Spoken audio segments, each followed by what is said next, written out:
Quinta ao Vivo.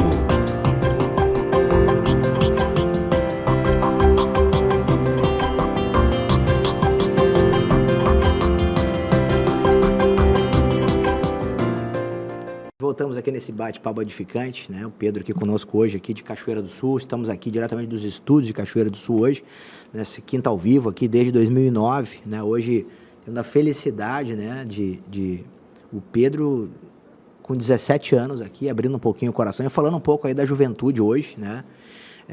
Assim, Pedro, a gente vê que parece que dando sequência do primeiro bloco, né? Parece que a pandemia, ela potencializou algo que já vinha acontecendo, né, com a juventude, né? Porque eu creio assim que com o advento aí da informática, né, da internet, informática, depois veio os tablets celulares, né, e a facilidade de se ter né, e poder hoje operar e tudo com base nisso de touch, né, não precisa nem digitar, enfim, com teclado, mudou muito, né? Eu vejo assim, uns 10 anos para cá, né, a coisa foi muito rápida, né?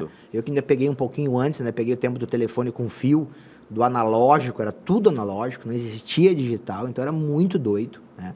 Essa migração, assim, para nós que pegamos aquela época, né, de 40 anos, 45 anos, para assim, a gente vê essa mudança, e a gente viveu outra época, até difícil para nós, a gente tá muito rápido as coisas, né? Vocês já nasceram nessa vibe de digital e tudo digital, né? Mas eu vejo que ali também a galera se individualizou, né? Entrou para um mundo, né? Fala um pouquinho para nós como é que é isso, assim, e se isso faz sentido para ti, assim, de que o cara vive ali no celular, joga no celular e se comunica pelo celular, então não precisa nem falar com alguém, né? Ao mesmo tempo que nos conectou com muita gente, nos separou, né? Principalmente em casa, ou nos nossos ambientes, assim, que a gente convive, que na área dos jovens, assim, a internet é um meio muito bom para o evangelismo, a gente sabe, mas também é um lugar muito perigoso, né, para quem não está fraco ou acaba se perdendo ali no meio, que aquilo vai te despertando, assim, e tu vai se desviando. Vai despertando a bicharada da carne. Vai despertando, assim, é algo... E nessa pandemia mesmo, todo mundo sem poder ir para a escola, sem poder conviver com as outras pessoas, só dentro de casa. E ficar mais nisso ainda, né? Ficar mais nisso ainda. E foi um momento bem difícil para todos, assim, eu creio, né? Foi um momento muito bom que fez a gente... Agora eu vejo que deu muito fruto, assim, na questão da internet, que avançou muito. Do virtual, no virtual, né? Isso meio online, que obrigou a gente, né? Obrigou a gente, Obrigou. a usar. Mas do outro lado foi do individualismo, né? Sim. Pedro, me diz uma coisa, olhando do outro lado agora, vamos dizer que tu fosse pai. Sim. Tá? No sentido assim, inverso. Como lidar com a gurizada nesse momento? Como lidar, né, nesse momento de individualismo, de orgulho? Como isso deve ser lidado, assim? Como você vê sendo filho, se tu fosse pai? Se eu fosse... Como se relacionar? Como chegar? Como quebrar essa barreira? Como quebrar a barreira? Com a verdade. A palavra que muda, né? Não é a gente. Se a gente for tentar fazer, vai acabar piorando. Porque eu vejo comigo, às vezes, quando o pai ou a mãe tentam fazer por eles, a gente acaba se fechando mais ainda.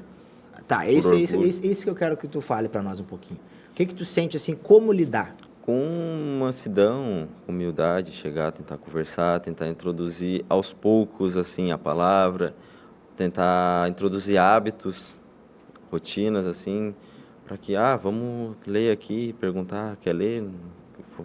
Ler uma palavra. Vamos ler a palavra. Fazer um devocional. Quando a gente é mais criança, é bom já sempre a rotina, quando é adolescente, assim, introduzir muito na marra, assim, não funciona, é complicado, mas ir aos poucos, assim, e orar muito para Deus mostrar, né, porque cada um é diferente, às vezes o temperamento mais ativo, mais passivo, mesmo a questão de temperamento, a pessoa é diferente, é bom a gente sempre orar para Deus, que Deus vai nos mostrar o melhor jeito. Também tem vários materiais aí na editora, educação infantil, várias ministrações aí na TV Menorá por assinatura, que pode nos ajudar, né? Legal. É importante a gente falar disso aí, né? Você que está em casa, você tenha filho jovem, né? Você tenha algum conhecido sempre, né? Isso acaba entrando no nosso dia a dia, né? algum amigo, algum familiar, né? Ou próprio dentro de casa mesmo, né? Propriamente dentro de casa. A gente vê que isso se faz necessário, né? Eu acho que se resume no amor, Pedro. Faz sentido isso para ti? Sim, é o amor que muda, né? Deus mesmo fala que, ainda por cima, a cruz. Às vezes o pai, ele é muito apegado ao filho, tem muito amor por ele e quer evitar que ele passe pela cruz. Tu também, como é pai, sabe que não quer ver o filho sofrer. Mas em questão família, pai, mãe, tudo, filhos são irmãos também. E se Deus falou que a gente tem que passar pela cruz, também inclui os filhos. E a gente não pode evitar que eles passem pela cruz, que nós passamos pela cruz. Por mais que a gente goste, é muito apegado pela pessoa, a gente tem que deixar Deus operar a cruz. É bem profundo esse papo. Porque, né, Pedro, a gente, imagina, você sendo pai, né, como é que, é só orando, né, que você falou, né? Jejuando, né, orando, jejuando. E se Deus está passando, quer que aquela criança, aquele adolescente, o teu filho, assim, passe por alguma aprovação, a gente tem que orar para Deus dar graça e permitir. Não querer nós evitar aquilo, tirar ele daquela aprovação. Sim.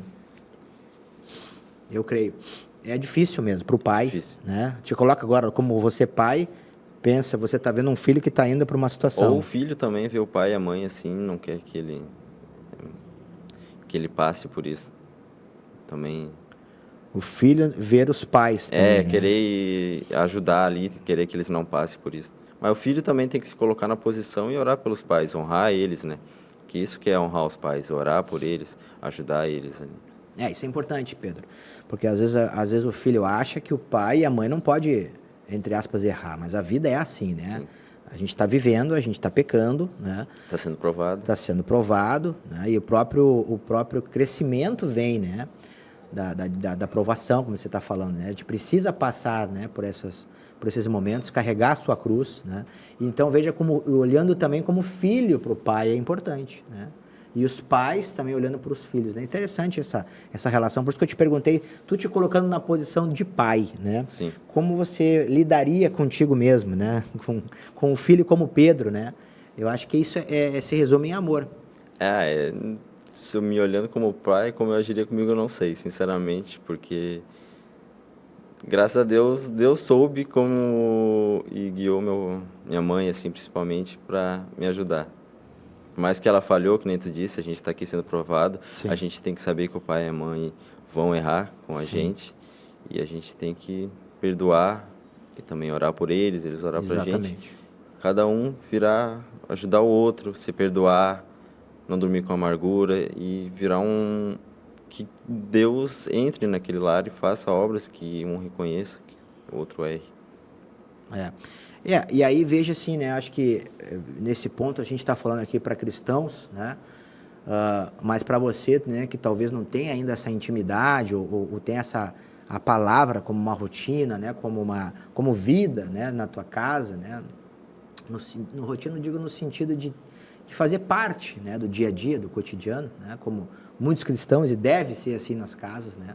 Para encorajar você, né? Porque o próprio Pedro compartilhou aqui, né? O que liberta é a verdade, né? Nós falamos agora há pouco, né?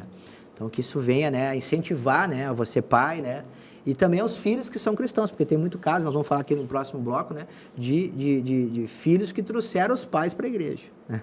Isso é interessante, né? Já voltamos aqui para o terceiro bloco hoje, com o nosso Pedro aqui, querido amado, aqui de Cachoeira do Sul. Fique conosco.